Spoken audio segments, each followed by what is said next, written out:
Welcome to my YouTube channel. वह आदमी देखने में बेहद खतरनाक लग रहा था और शायद किसी गंभीर अपराध को कम करने की तैयारी में था। जैसे जैसे उसके कदमों की आवाज विदित के करीब आ रही थी, विदित दबे पांव आगे सरकता हुआ अपने आप को गाड़ी के पीछे छुपाने की कोशिश कर रहा था। लेकिन ठीक उसी वक्त उसने विदित के कंधे पर हाथ रखा और जैसे विदित चौंक कर पीछे मुड़ा, उसने देखा कि रूही उसके सामने खड़ी थी। हल्की सी नाराजगी के साथ रूही ने उसे पूछा, तुम मुझे वहां ट्रायल रूम में छोड़कर यहाँ क्या कर रहे हो? विदित समझ रहा कि यही सही मौका था जब रूही का सहारा लेकर वो उस शख्स को बेवकूफ बना सकता था, और इसलिए विदित ने रूही को खींचकर अपने सामने खड़ा किया। रूही की पीठ सामने खड़े उस शख्स की तरफ थी और चेहरा ने विदित की तरफ। अचानक से विदित के दिमाग में बिजली की गति से काम गया और देखते ही देखते उसने रूही को उस तरह से अपने गले लगा लिया ताकि वो आदमी ना रूही के चेहरे को देख पाए और ना विदित के चेहरे को। विदित ने अपने चेहरे को रूही की गर्दन में छुपाते हुए धीरे से इसके कान में कहा, बस ऐसे ही मेरे गले लगे रहना, रूही जरा सा भी दूर मत होना। एक तरफ जहाँ विदित रूही और अपने आप को अपराधी से बचाने के लिए ये सब कर रहा था, वहीं दूसरी तरफ इस तरह विदित के करीब आ जाने से रूही की धड़कनें बेकाबू होने लगी थी। पहले से ही विदित को मन ही मन पसंद करने लगी थी रूही, और अब अचानक जब वो उसके इतने पास आया तो वो अंदर ही अंदर से हार उठी। उसने कसकर विदित को इस तरह गले लगा लिया कि जैसे उसके दिल की कोई पुरानी हसरत आज पूरी हो गई हो। विदित का ध्यान उस तरफ था ही नहीं कि रूही उससे किस फीलिंग के साथ गले लगी हुई थी। विदित के दिल में इस वक्त बस एक ही ख्याल था कि किसी भी तरह उसे खुद को और रूही को उस आदमी से बचाना था। रूही और विदित को इस तरह गले लग के देखकर उस आदमी को ये भरोसा हो गया कि इन दोनों में कोई भी उसका पीछा करते हुए यहाँ तक नहीं आया था। उसने हंसते उन दोनों की तरफ देखा और फिर धीरे से कहा, ये आजकल के लड़के जहाँ जगह मिले वहीं शुरू हो जाते हैं। और इतना कहकर वो उल्टे पैर वहां से लौट गया। विदित मन ही मन खुश हो रहा था। उसने एक तरफ एक लड़की को किडनैप होने से बचा लिया था और दूसरे तरफ अपने आप को किसी बड़े खतरे में पड़ने से सेफ कर लिया था। उस शख्स के वहां से जाते ही विदित ने हंसते हुए रूही से पूछा, अब क्या पूरी रात मुझे ऐसे ही गले लगी रहोगी? तो मैं हॉस्टल नहीं जाना। विदित की बात सुनकर रूही जोश से होश में आ गई। वो धीरे से विदित से दूर हटी, लेकिन रूही के बाल विदित की जैकेट के जिप में अटक गए थे। ठीक उसी वक्त उन दोनों में एक दूसरे से टकराई। रूही की आंखों में एक अजीब सी चमक देखकर विदित ने उसे इशारों में पूछा कि वो क्या सोच रही थी, लेकिन रूही ने धीरे से मुस्कुराकर अपनी नजरें नीचे झुका ली और अपने उलझे हुए बालों को विदित की जैकेट में बाहर निकालने लगी। और रूही के दिल में जहाँ एक तरफ विदित के लिए मोहब्बत धीरे धीरे पनप रही थी, वहीं दूसरी तरफ इन सब बातों से बेपरवाह विदित ये सोचने में लगा हुआ था कि क्या वाकई में उसकी मुलाकात आज उस शख्स के साथ हुई थी जो लड़कियों की किडनैपिंग में और उनके ऑर्गन्स को बेचने वाले गिरोह का हिस्सा था। विदित को इस तरह अपने ख्यालों में गुम देखकर रूही ने उससे फिर से शिकायत भरे अंदाज में कहा, अब बताओगे मुझे तुम वहाँ ट्रायल रूम में छोड़कर क्यों आ गए थे? वैसे तो बड़ी बड़ी बातें कर रहे थे, तुम्हें लड़कियों की शॉपिंग करने का बहुत आइडिया है। रूही की बात सुनकर विदित ने उससे कहा, सॉरी यार रूही, एक इम्पोर्टेंट कॉल हो गई थी, आई नो मुझे तुम्हें वहाँ पर ऐसे छोड़कर नहीं आना चाहिए था, बट इट्स ओके। चलो मैं तुम्हें फिर से ड्रेस पसंद करवा देता हूँ। रूही ने अपने हाथ में पकड़े हुए शॉपिंग बैग की तरफ इशारा करते हुए विदित से कहा कि जो ड्रेस उसने रूही के लिए पसंद की थी उसका रंग और फिट दोनों ही उसे बहुत पसंद आया। इससे ये साबित हो गया कि विदित को लड़कियों के लिए शॉपिंग करनी भी आती थी। मॉल से बाहर निकलकर रोही ने विदित से कहा, अच्छा ठीक है, बहुत देर हो गई है, तुम अब अपने घर जाओ, मैं भी हॉस्टल जाती हूँ। विदित ने रूही से पूछा कि वो मॉल से हॉस्टल तक जाएगी कैसे? इसके जवाब में रूही ने उसे बताया कि वो कैब बुक करके अपने हॉस्टल चली जाएगी। लेकिन उस शख्स से मुलाकात होने के बाद विदित के दिल में एक अजीब सा डर बैठ गया था। वो रूही को इतनी रात को इस तरह अकेले हॉस्टल नहीं जाने दे सकता था, और इसलिए उसने रूही से कहा कि वो आज अपनी कार में हॉस्टल छोड़कर आएगा। रूही तो हमेशा से ही विदित के साथ टाइम बिताना पसंद करती थी, इसलिए विदित के एक बार कहने पर ही वो उसके साथ उसकी कार में हॉस्टल के लिए निकल गई। कुछ देर के बाद जब विदित ने रूही को हॉस्टल छोड़ा तो अपने रूम में पहुंचने के बाद रूही ने शॉपिंग बैग को अपने बेड पर फेंक दिया और म्यूजिक सिस्टम पर एक गाना चलाकर वो बड़े ही प्यार से उस पर झूमने लगी। रूही अपने हाथों को हवा में लहराते हुए इस तरह डांस कर रही थी जैसे वह बेहद बेहद खुश थी। और कुछ ही देर के बाद डांस करते करते उसके सामने लगे बड़े आईने में अपने आप को निहारते हुए खुद से कहा, शायद वो भी मुझे पसंद करने लगा है, वरना इस तरह अचानक मुझे अपने गले से क्यों लगा लेता है? नो नो रोहिए, तुझे क्या हो रहा है? क्या मुझे विदित से कह देना चाहिए? नहीं नहीं, आई थिंक मुझे थोड़ा इंतजार करना चाहिए। उधर रूही को हॉस्टल छोड़ने के बाद विदित जब अपनी कार लेकर अपने घर के लिए रवाना हुआ तो उसने हॉस्टल से कुछ कदम की दूरी पर एक बार फिर से काली टोपी और दोहर दाढ़ी के साथ उस आदमी को सड़क के किनारे खड़े हुए देखा जिसे उसने मॉल में देखा था। ये देखकर विदित के रोंगटे खड़े हो गए। इस बात पर उसे यकीन हो गया कि हो ना हो ये आदमी जरूर इस हॉस्टल के बाहर भी किसी गलत इरादे से ही आया होगा। विदित को याद आया कि इंस्पेक्टर कोहली अदिति के साथ इस केस को लेकर काफी टाइम से इस कॉन्टेक्ट में थे, और इसलिए विदित ने मन ही मन डिसाइड कर लिया कि वो घर जाने के बाद वो अदिति से इस बारे में जिक्र करेगा और इंस्पेक्टर कोहली को उस आदमी के बारे में सारी जानकारी दे देगा। जैसे ही विदित देर रात घर लौट कर आया। उसने देखा कि अदिति डाइनिंग टेबल पर उसका इंतजार कर रही थी। अदिति ने उसे देखते ही पूछा, आज इतनी देर कैसे कर दी बेटा? मुझे तुम्हारी चिंता हो रही थी और आज तुम एनजीओ भी आए थे, क्या हुआ? विदित ने अपना बैग साइड में रखा और अपनी माँ के गले लगकर उसकी आंखों में देखते हुए कहा, मोम, मैं अपने एक दोस्त को अपने हॉस्टल छोड़ने गया था, इसलिए देर हो गई। लेकिन मोम, आज ना एक बहुत बड़ी अजीब सी बात हुई। मैंने एक आदमी को देखा था, पहले मॉल में, वो फिर हॉस्टल के बाहर। अदिति ने खाना शुरू करते हुए पूछा, हाँ तो इसमें अजीब क्या है? हो सकता है ये कोई इत्तेफाक हो। विदित ने अदिति के चेहरे की तरफ देखते हुए गंभीर आवाज में कहा, नहीं मोम, मॉल के अंदर वो आदमी कुछ अजीब बातें कर रहा था। वो किसी लड़की का पीछा कर रहा था और कह रहा था कि उस लड़के के हाथ से निकल जाने से उससे बड़ा नुकसान हुआ। आई थिंक मोम, आपको इस बारे में इंस्पेक्टर कोहली को बता देना चाहिए।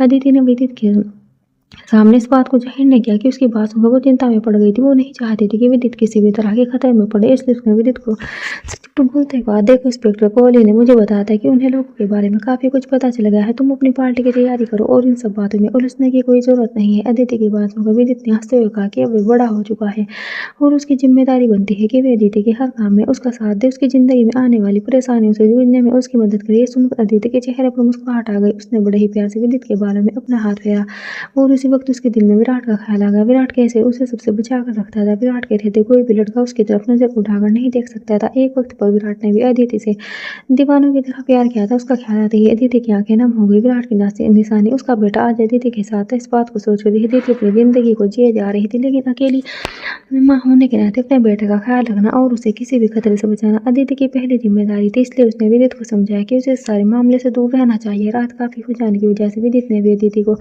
इस बारे में कुछ खास बहस नहीं की। तो अगली सुबह जैसे ही उसके कॉलेज में फ्रेशर पार्टी थी, जहाँ एक तरफ विदित अपने कमरे में जाकर गहरी नींद में सो गया, वहीं दूसरी तरफ नव्या को अगले दिन होने वाली पार्टी को लेकर काफी टेंशन हो रही थी। उसकी चिंता की वजह थी कि पता नहीं क्रिस किस तरह से डांस करने वाला था। नव्या के सामने कई सारी महंगी महंगी एक ड्रेसेस थी और काव्या उसे लगातार अपनी ड्रेस सेलेक्ट करने के लिए कह रही थी, लेकिन नव्या के नखरे किसी राजकुमारी से कम नहीं थे। उसने अपने सामने बेड पर पड़ी ढेर सारी ड्रेसेस की तरफ देखते हुए परेशानी भरी अंदाज में काव्या से पूछा, आंटी देखे ना, अंकल ने पूरा का पूरा शोरूम लाकर मेरे सामने रख दिया है और मुझे कंफ्यूज कर दिया है। बेटर होता अगर मैं वहां जाकर एक ड्रेस खरीद कर लाती। काव्या ने आगे बढ़कर नव्या के माथे पर चूमते हुए धीरे से कहा, एक तुम ही तो हो जो मेरे और दक्ष के जीवन में खुशियां लेकर आई हो। क्या हम अपने बेटे के लिए इतना भी नहीं कर सकते? काव्या का प्यार और दुलार देकर नव्या ने उसे गले से लगा लिया और फिर उसे कहा कि वो उसके लिए पार्टी की ड्रेस सिलेक्ट करने में उसकी मदद करे।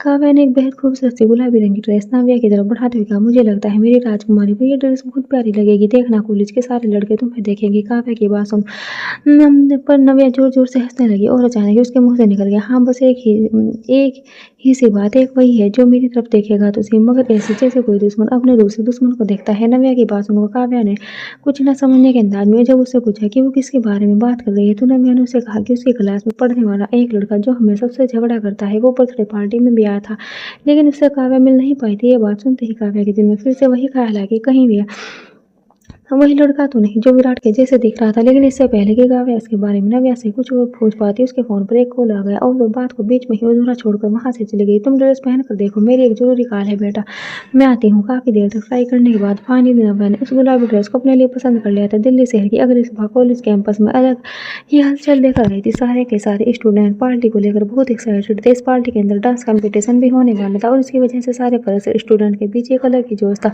सब तैयार होकर पार्टी हॉल तक पहुंच चुके थे। रोहिणी जहाँ हल्के नीले रंग का एक सुंदर सा ड्रेस पहना था, वहीं दूसरी तरफ नव्या भी पिंक कलर के ड्रेस में किसी परी की तरह नजर आ रही थी।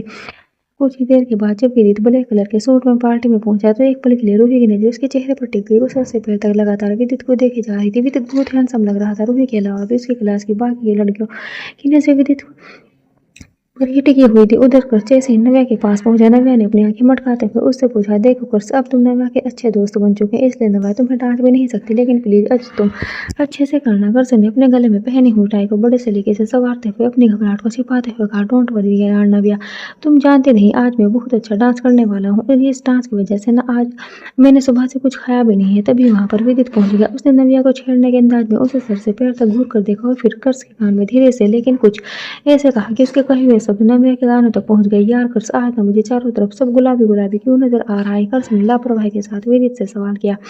यहाँ डांस के टेंशन में मुझे दिन में तारे नजर आ रहे हैं और तुझे गुलाबी गुलाबी लग रहा है। विदित ने एक बार फिर से नव्या की तरफ देखा और नव्या ने उसे देखकर अपनी नजर दूसरी तरफ फेर ली। तभी विदित ने रूही से पूछा, यार रूही, तुझे भी आज सब गुलाबी गुलाबी लग रहा है क्या? Like a pinky baby die. बस इतना सुनते ही नव्या गुस्सा करते हुए विदित के करीब आ गई। उसके कंधे पर हाथ रखकर उसकी आंखों में आंखें डालते हुए उसने धीरे से कहा, ध्यान रखना गुलाबी देखते देखते कहीं तुम्हें लाल पीला ना नजर आने लग जाए। अगर नव्या से पंगा लिया ना तो सारे रंग यहीं के नहीं नजर आ जाएंगे। इतना कहकर नव्या जैसे ही आगे बढ़ने लगी थी कि विदित ने उसका हाथ पकड़कर उसे रूही ने पास में खड़ी हुई ये सब देख रही थी। जैसे ही विदित ने नव्या का हाथ पकड़ा, रूही को कुछ अजीब सा लगा। रूही जानती थी कि विदित ने नव्या का हाथ बस ऐसे ही उसे छेड़ने के लिए पकड़ा है, लेकिन फिर भी ना जाने क्यों रूही को ये सब अच्छा नहीं लगा। और देखते ही देखते उसने नव्या के हाथ विदित के हाथ से छुड़ाते हुए कहा, तुम लोग हमेशा बच्चों की तरह लड़ते हुए रहते हो। वैसे भी पार्टी शुरू होने वाली आएंदी, हम सबको अपने डांस पर ध्यान देना चाहिए। क्यों विदित, लेट्स गो। इतना कहकर रूही विदित का हाथ पकड़कर उसे दूसरी तरफ ले गई। नव्या ने अपने उस हाथ को जिसे विदित ने पकड़ा था टिश्यू पेपर से साफ करते हुए बड़े ही नखरे के साथ करस से कहा, तुम्हारा दोस्त बहुत आई मीन बहुत सड़ू है, मेरा हाथ गंदा कर दिया। करस को नव्या के इस तरह के नखरे बहुत मजेदार लगते थे। वो उसकी ऐसी हरकतों पर ठहाका मार मार कर हंसता था। पार्टी शुरू हो चुकी थी। एक एक करके सब लोग स्टेज पर परफॉर्म कर रहे थे। जब नव्या और क्रिस की बारी आई तो उन दोनों भी काफी अच्छे से अपना डांस परफॉर्म किया। करस ने बखूबी डांस नव्या का डांस में साथ निभाया और ये देखकर कॉलेज के स्टाफ की तरफ से उन्हें काफी तारीफें मिली। अगली बारी रूही और विदित की थी। स्टेज पर म्यूजिक ऑन हो चुका था। रूही और विदित एक दूसरे का हाथ थामे आंखों में आंखें डाले डांस कर रहे थे। बीती रात जब से विदित ने रूही को गले लगाया था तब से रूही की फीलिंग्स विदित के लिए कुछ भी ज्यादा ही बढ़ चुकी थी। जब भी विदित उसे छूता था, उसके करीब आता, एक अजीब सी हलचल उसके दिल में होने लगती थी। बड़े ही बेहतरीन ढंग से उन्होंने स्टेज पर अपनी परफॉर्मेंस दी। कंपटीशन खत्म होने के बाद कॉलेज के प्रिंसिपल ने विनर जोड़ी का अनाउंसमेंट किया। कॉलेज के प्रिंसिपल ने सारे स्टूडेंट को एक नजर देखा और फिर विनर का अनाउंसमेंट करते हुए, डियर स्टूडेंट, वैसे तो आज सबकी परफॉर्मेंस एक से एक बढ़ थी, लेकिन फिर भी सारी चीजों को मद्देनजर रखते हुए हमारी पास की पार्टी की विनर जोड़ी है, वो है विदित और रूही। और इसलिए मिस्टर फ्रेशर और मिस फ्रेशर का खिताब जाता है विदित शर्मा और रूही सिंघानिया को। रूही का पूरा नाम सुनकर विदित ने शरारती अंदाज में उसकी तरफ देखते हुए पूछा, सिंघानिया, हम सरनेम तो काफी जबरदस्त है तुम्हारा, ऐसा लगता है जैसे किसी बहुत बड़ी रियासत की राजकुमारी हो। विदित का मजाक सुनकर रूही हंसने लगी। रूही की जीत जाने की वजह से जहाँ एक तरफ नव्या खुश थी, वहीं इस बात से उसे चिढ़ भी हो रही थी। विदित उसका पार्टनर था। पार्टी खत्म हो जाने के बाद सब स्टूडेंट अपने अपने घरों की तरफ जा रहे थे। नव्या विदित और रूही के पास आई और अपना हाथ आगे बढ़ाते हुए उसने विदित से कहा, नव्या तुम्हारी दोस्त नहीं तो क्या हुआ, दुश्मन भी नहीं।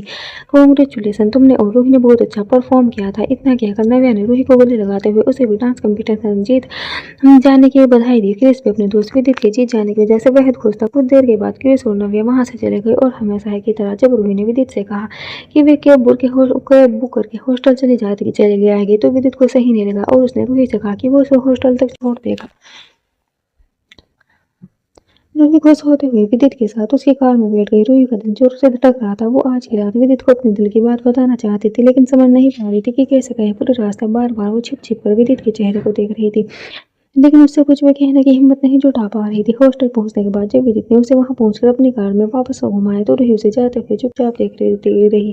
अपने कमरे में पहुंचते ही रूही ने अपने आप से कहा, कितना अच्छा मौका था, मुझे विदित को कह देना चाहिए था कि मैं उससे प्यार करने लगी हूँ। कहीं ऐसा ना हो कि वे भी मुझसे दूर हो जाए। इतना कहकर रूही ने जल्दी से अपने मोबाइल फोन में हाथ में उठाया और विदित को एक मैसेज टाइप किया, आई लव यू विदित। कुछ देर बाद उसने एक और मैसेज विदित को टाइप किया, वैसे तुम्हें मेरे साथ परफॉर्म करके कैसा फील हुआ, क्योंकि मुझे बहुत अच्छा लगा, प्लीज मेरे मैसेज का जवाब जरूर देना। उधर अपने घर पहुंच जाने की जल्दबाजी में विदित ने अपने मोबाइल पर उस मैसेज को चेक ही नहीं किया।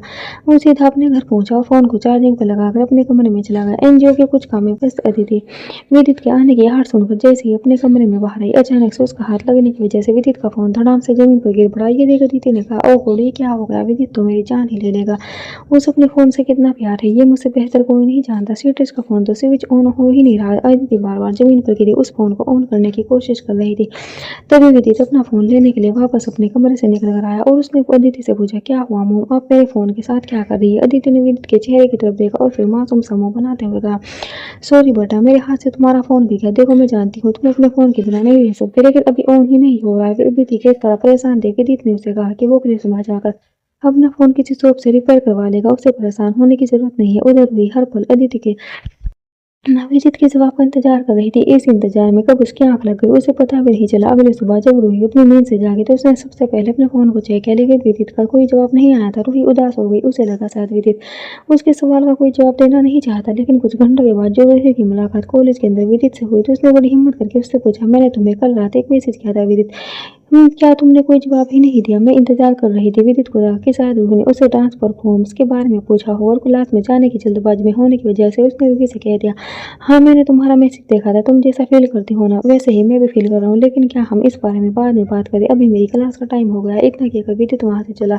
तो गया, लेकिन उसके दिमाग में लगातार बस एक ही बात चल रही थी कि आखिर रूही ने उसे क्या मैसेज किया होगा। विदित अपना मोबाइल फ़ोन रिपेयरिंग शॉप पर देकर आया था और रूही को उदास देखकर उसने उससे झूठ बोल दिया था। उसने सोचा जब वो उसका मैसेज देखेगा तो इसके बारे में उससे बात करेगा। लेकिन जब कॉलेज खत्म होने के बाद विदित फिर से उस मोबाइल शॉप पर पहुंचा तो वो मोबाइल ठीक करने वाले लड़के ने उसे बताया, आपका फ़ोन बिल्कुल ठीक है। विदित ने मुस्कुराते हुए कहा, थैंक यू ब्रो। दुकान वाले लड़के ने फ़ोन विदित की तरफ बढ़ाते विदित ने जैसे ही अपना फ़ोन अपने हाथ में लिया उसने जल्दी से चैट बॉक्स के अंदर रूही का मैसेज ढूंढना शुरू किया। लेकिन बीती रात रूही ने विदित से अपने प्यार का इजहार करने वाला मैसेज जो भेजा था वो डिलीट हो चुका था और उसमें सिर्फ रूही का दूसरा मैसेज था जो डांस के बारे में था।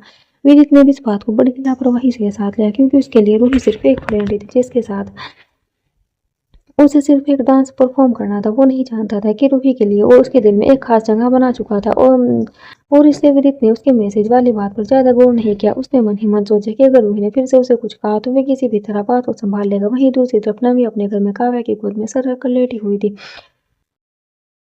उसने काव्या से पूछा, वैसे आंटी आपसे एक बात पूछूं, आपके और दक्ष अंकल की शादी कब और कहाँ हुई थी? नव्या के अचानक पूछे गए सवाल पर काव्या मुस्कुराने लगी। उसने नव्या से कहा कि आज अचानक उसके दिल में यह ख्याल कैसे आया।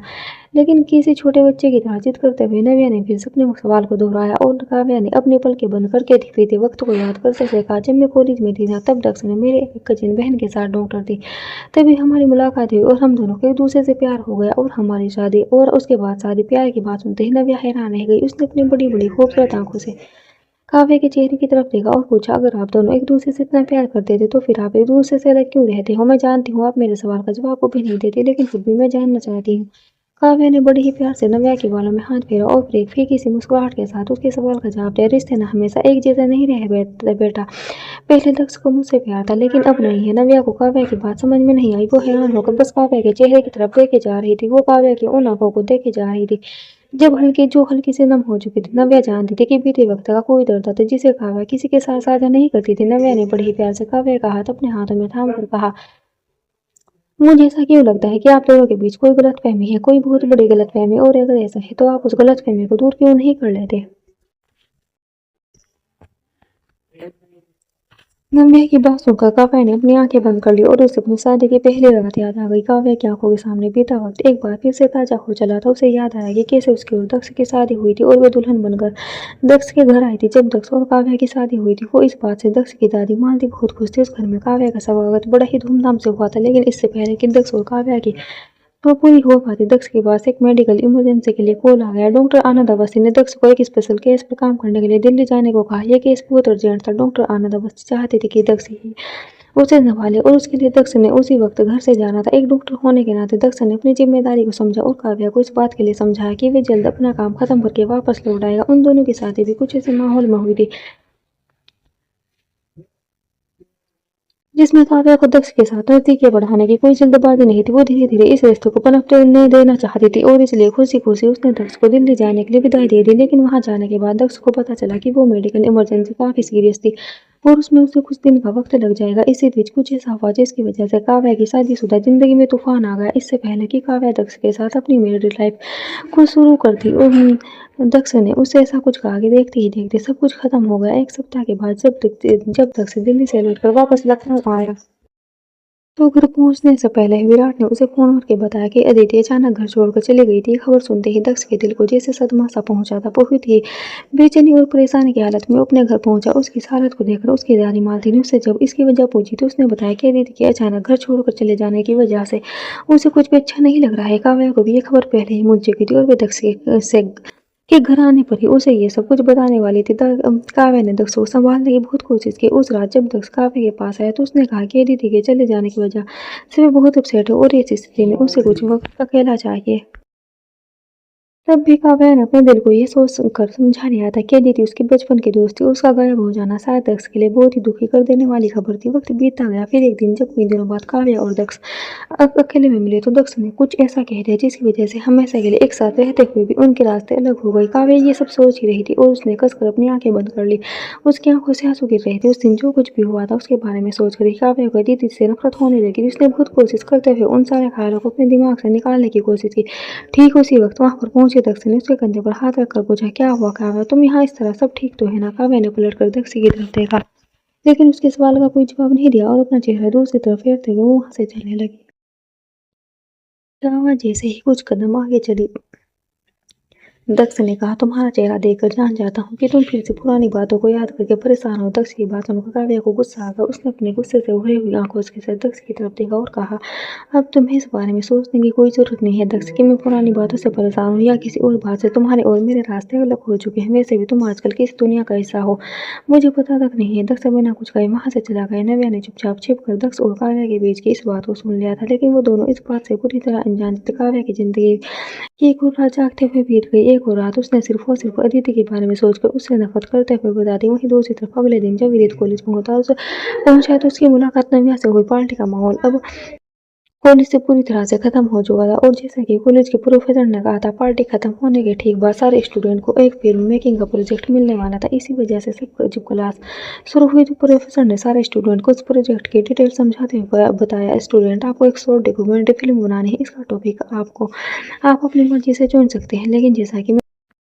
मैंने आपको बताया था ये प्रोजेक्ट आप सब दो की जोड़ी बनाकर अपने पार्टनर के साथ मिलकर करेंगे। ठीक उस वक्त कर्स ने अपनी सीट से उठते हुए तुपाक से पूछा, सर डांस की तरह एक इस बार भी चिट से डिसाइड होगा था कि कौन किसका पार्टनर बनेगा? कर्स की बात सुनकर पूरी क्लास ठहाके मारकर हंसने लगी और प्रोफेसर ने उसे अपनी जगह पर बैठने का इशारा करते हुए कहा, ये पहले से ही डिसाइड हो चुका है। एक लिस्ट आपके क्लासरूम से बाहर लग जाएगी। आप उसमें आप सबको बता दिया जाएगा कि कौन किसका पार्टनर है। बेटर यही होगा कि आप उस प्रोजेक्ट की तैयार अपने लेवल पर शुरू कर दे। अगले 15 दिन के अंदर ये प्रोजेक्ट आपको मुझे सबमिट करना होगा। विदित से कुछ दूर पर बैठे नव्या ने एक नजर पलट कर विदित के चेहरे की तरफ देखा और बदले में विदित ने उसकी तरफ एक प्यारी सी मुस्कुराहट फेंक दी।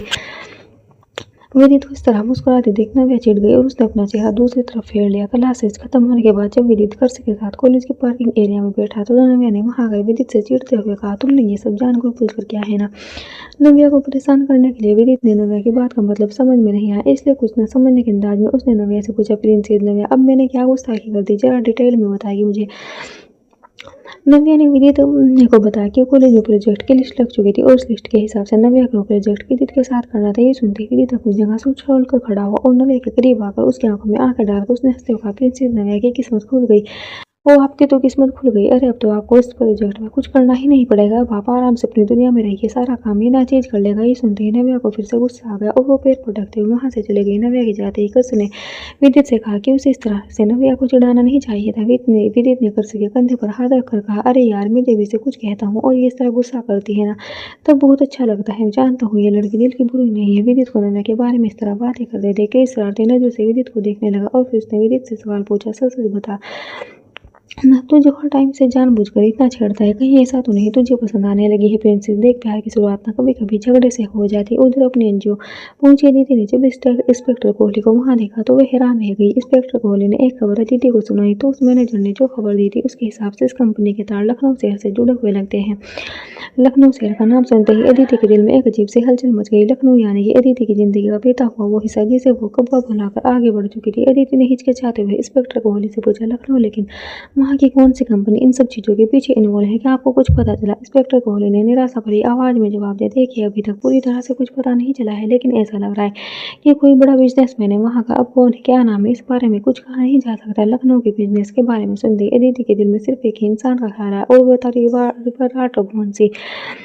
लेकिन अदिति दिल में अपने आप को समझाने की कोशिश कर रही थी कि उसका विराट ऐसी किसी घटना में शामिल नहीं हो सकता। उधर अपने आलीशान कैबिन में बैठे विराट के मैनेजर ने संजय शर्मा को बुलाया और उसे पूछा कि उसकी मुंबई और दिल्ली वाले ऑफिस में से जिस तरह की खबरें आ रही थी उसके पीछे की वजह क्या है। संजय शर्मा ने विराट से कहा कि जिस आदमी को उन्होंने जॉब से निकाला था उसकी वजह से ये सारी प्रॉब्लम हो रही थी। ये सुनते ही विराट गुस्से से आग बबूला हो गया और अपनी चेयर से उठकर खड़े हुए थे। उसने कहा, मैंने तुम्हें पहले ही कहा था संजय, हमारी कंपनी के नाम पर कोई दाग नहीं लगना चाहिए। विराट और अपने बिजनेस के साथ किसी तरह का खतरा मोल नहीं ले सकता। संजय समझ चुका था कि जो प्रॉब्लम प्रॉब्लम पिछले कुछ दिनों में हुई थी, उसकी वजह से विराट बहुत नाराज था। लेकिन ठीक उसी वक्त विराट के नंबर पे एक कॉल आया और उसके कॉल करने वालों के नाम की जगह स्वीट हार्ट लिखा हुआ था। ये देखते ही विराट ने संजय को अपने केबिन से बाहर जाने के लिए कहा और उसने गुस्से को काबू में करके चेहरे पर मुस्कुराहट लाकर बड़े ही प्यार से पूछा, कैसी हो मेरी जान, कोई प्रॉब्लम तो नहीं है ना तुम्हें? सामने से ही एक लड़की ने बड़ी ही प्यारी सी आवाज में विराट के सवाल का जवाब दिया, आपके यहाँ रहते हुए कोई प्रॉब्लम हो सकती है क्या? और वैसे भी मैं आपकी जान हूं ना? विराट ने बड़ी ही चिंता भरी आवाज में उस लड़की से कहा कि वो अब बहुत ज्यादा दिनों तक उससे दूर नहीं रह सकता, उसे उसकी बहुत ज्यादा याद आ रही है। इस सवाल के जवाब में सामने से फोन पर बात करी लड़की ने विराट से कहा कि बहुत जल्दी वो उससे मिलने के लिए आने वाली थी। कुछ देर तक उससे बात करने के बाद विराट का मूड एकदम से ठीक हो गया था। उधर विद्युत और उसकी क्लास के सारे स्टूडेंट फिल्म मेकिंग प्रोजेक्ट की तैयारी में जुट गए। इस प्रोजेक्ट की वजह से कई बार विदित और नव्या को साथ रहना पड़ता था। इस बार उनके कई बार नोक-झोंक भी चलती रहती थी, लेकिन विदित ने इस दौरान एक बात नोटिस की थी। नव्या जितनी दिखने में नखरे वाली और अपने आप को प्रिंसेस की तरह दिखाने वाली लड़की थी, उतनी ही दिल की अच्छी भी थी। कर्ज को बात पर अपनी अच्छी हेल्थ के लिए टोकना और हमेशा उसकी मदद करना नव्या का रोज का काम था। एक दिन कॉलेज में क्रिस को उदास देखकर जब विदित ने उसकी वजह पूछी तो क्रिस ने जवाब दिया कि यार वो इस प्रोजेक्ट के लिए मुझे एक महंगा कैमरा चाहिए था एंड पापा ने बोला कि अभी वो नहीं दिलवा सकते। क्रिस एक मिडिल क्लास फैमिली से था, उसकी जिद करने पर उसके पापा ने उसका एडमिशन इस महंगे कॉलेज में करवाया था। लेकिन अब बाकी के खर्चों के लिए उनके पास पैसा नहीं थे और कैमरा न होने की वजह से क्रिस उदास था। लेकिन अगले दिन विदित और क्रिस ये देखकर हैरान रह गए कि नव्या अपने हाथ में एक बड़ा सा बॉक्स लिए कॉलेज आई थी और वो बॉक्स क्रिस की तरफ बढ़ाते हुए उसने कहा, ये लो तुम्हारी प्रॉब्लम सॉल्व। ये बिल्कुल भी मत सोचना कि मैं तुम्हें फ्री में दे रही हूँ, जब तुम बड़े डॉक्टर बन जाओगे तब नव्या पूरे पैसे वसूल करेगी इंटरेस्ट के साथ। नव्या ने वो कैमरा क्रिस की तरफ बढ़ाते हुए कहा। क्रिस वो विदित के देखकर हैरान थे। क्रिस नव्या की हरकत पर इमोशनल हो गया और उसने कहा, ये कैसे ले सकता हूँ यार नव्या, ये बहुत महंगा है। क्रिस की बात सुनते ही नव्या ने एक्टिंग करते हुए जवाब दिया, एक से ज्यादा ड्रामा करने की जरूरत नहीं है। दोस्ती में नो महंगा नो सस्ता, समझे? यू आर माई बड़ी ब्रो। विद्यार्थ ने मन ही मन कहा कि बाहर से नव्या जैसी दिखती है वैसी है नहीं, असल में बहुत ही केयरिंग नेचर वाली लड़की है। उधर विराट अपने गिरते हुए बिजनेस को लेकर बहुत परेशान था। पिछले कुछ दिनों से चल रही प्रॉब्लम की वजह से वो काफी परेशान दिख रहा था। उसने अपने दिल्ली ऑफिस में कॉल किया और पूछा, वो लड़कियां उन पर नजर रखना, कोई गड़बड़ नहीं होनी चाहिए और हाँ, किसी को ये खबर नहीं लगनी चाहिए। मैं नहीं चाहता किसी को पता चले, हमारा उन लड़कियों के मामले में कोई लेना देना है। फोन की दूसरी तरफ से आवाज आई, आप चिंता ना करें सर, मैंने सब बंदोबस्त किया हुआ है और बिजनेस में जो भी नुकसान हुआ है हम उसकी भरपाई जल्दी ही करेंगे। बस एक बार में वो पुलिस में वो किडनैपिंग वाले मामले से अपना ध्यान हटाए। उधर अपने हॉस्पिटल में बैठे दक्ष ने सामने बड़ी सी अलमारी के डोर को खोला और एक छोटे से बॉक्स से अदिति की तस्वीर बाहर निकाली। अदिति की तस्वीर देखकर दक्ष के होंठों पर मुस्कुराहट आ गई। उसने एक बार गौर से उस फोटो को देखा। ये अदिति और दक्ष की काफी पुरानी फोटो थी जिसमें वो दोनों अपने मेडिकल कॉलेज के कैंपस में खड़े थे। उन फोटो को देख दक्ष ने कहा, तुम्हें ऐसा नहीं जाना चाहिए था अदिति। तो भी दक्ष के केबिन के दरवाजे पर नर्स ने नॉक किया और उसे बताया कि सर्जरी की तैयारी हो चुकी थी। उस जूनियर डॉक्टर्स को सर्जरी की ट्रेनिंग देने के लिए ऑपरेशन थिएटर में जाना था। दक्ष ने संभाल कर उस फोटो को जगह पर वापस रख दिया और अपना एप्रन पहनकर वहां से चला गया। अदिति जब घर लौट कर आई तो उसने देखा कि विदित अपने सामने टेबल पर ढेर सारी तस्वीरें बिखराई किसी काम में व्यस्त था। अदिति ने गौर से उन तस्वीरों को देखा। वो सब एनजीओ के कैंप से गई थी जिसमें अदिति के एनजीओ को हर एंगल से तस्वीरों में कैद किया गया था। साथ ही उसमें कुछ पिक्स सेतु की भी थी जो कुछ दिन पहले ही एनजीओ में आई थी। ये देख अदिति ने हैरान होते हुए विदित से पूछा, ये सब पिक्स तुमने क्यों क्लिक की है? विदित ने उन फोटो में अपना ध्यान लगाते हुए अदिति के सवाल का जवाब दिया, मॉम मुझे एक डॉक्यूमेंट्री फिल्म बनानी है तो मैंने सोचा क्यों ना आपके एनजीओ के ऊपर ही बना लेता हूँ। क्यों मॉम, कैसा लगा मेरा आइडिया? विदित की बात हुई अदिति खुश हो गई, लेकिन साथ ही उसने विदित को समझाते हुए कहा कि भले ही वे एनजीओ के ऊपर फिल्म बनाने लेकिन लड़कियों के गायब होने के मामले से दूर रहना होगा। विदित ने मुस्कुराते हुए अदिति की बात से सहमति जताई। अगले दिन अदिति के एनजीओ के पहुंचते ही विदित नव्या के पास वहां पहुंचा। नव्या चारों तरफ आंखें फाड़कर एनजीओ को देख रही थी। विदित ने नव्या को अदिति से मिलवाया और उसे बताया कि वे उसकी एक प्रोजेक्ट में पार्टनर थी। इस डॉक्यूमेंट के लिए विदित ने रितु का इंटरव्यू भी लेना था जिसमें वो एनजीओ के बारे में कुछ बता सके। उस इंटरव्यू को शूट करते वक्त कैमरे को फोकस में विदित ने अचानक वही शख्स नजर आया जो उसे मॉल में दिखा था। एनजीओ के बाहर गार्डन में विदित रितु का इंटरव्यू शूट कर रहा था और वो आदमी बिल्डिंग के बाहर की तरफ छिप कर खड़ा था। वहां अंदर हो रही सारी की वीडियो पर नजर रख रहा था। ये देखते ही विदित कैमरे को छोड़कर बाहर की तरफ भागा, लेकिन वो आदमी वहां से भाग निकला। जाते जाते विदित ने उसकी बाइक का नंबर अपने पास सेव कर लिया। विदित उस आदमी की बाइक का नंबर सेव करने के बाद तुरंत दौड़कर एनजीओ के अंदर आया और सीधे जाकर अदिति को इस बारे में बताया। विदित की बात सुनती अदिति बुरी तरह से घबरा गई। उसे एहसास हो रहा था कि विदित इस मामले में कुछ ज्यादा ही इंटरेस्ट लेने लगा है और कहीं उसकी वजह से उस पर कोई खतरा ना आ जाए। ये बात अदिति को परेशान करने लगी थी, इसलिए उसने विदित को हल्का सा डांटते हुए कहा, देखो विदित, मैंने तुम्हें पहले ही कहा था इन सब चीजों में पड़ने की कोई जरूरत नहीं है। उसने तुम्हें देख लिया होगा तो लो ये बाई का नंबर मुझे दे दो। विदित ने दीदी को समझाने के जो अंदाज में जवाब दिया, लेकिन मैं छोटा बच्चा नहीं हूँ, अपने आप को संभाल सकता हूँ। वैसे भी ये नंबर इंस्पेक्टर को देकर हम उस आदमी को पकड़वा सकते हैं। फिर इस बात की टेंशन, लेकिन अपने बेटे की सुरक्षा को लेकर अदिति कुछ ज्यादा ही परेशान हो गई थी। उसने इस बात का डर था कि शायद उस बाइक वाले आदमी ने विदित को देख लिया था और अगर ऐसा सस्ता तो हो सकता था वे आने वाले समय विदित को नुकसान पहुंचाने की कोशिश करें। न वे इस प्रोजेक्ट को लेकर इतना सीरियस नहीं थी। विदित प्रोजेक्ट का ज्यादातर काम खुद ही कर रहा था। Thanks for watching.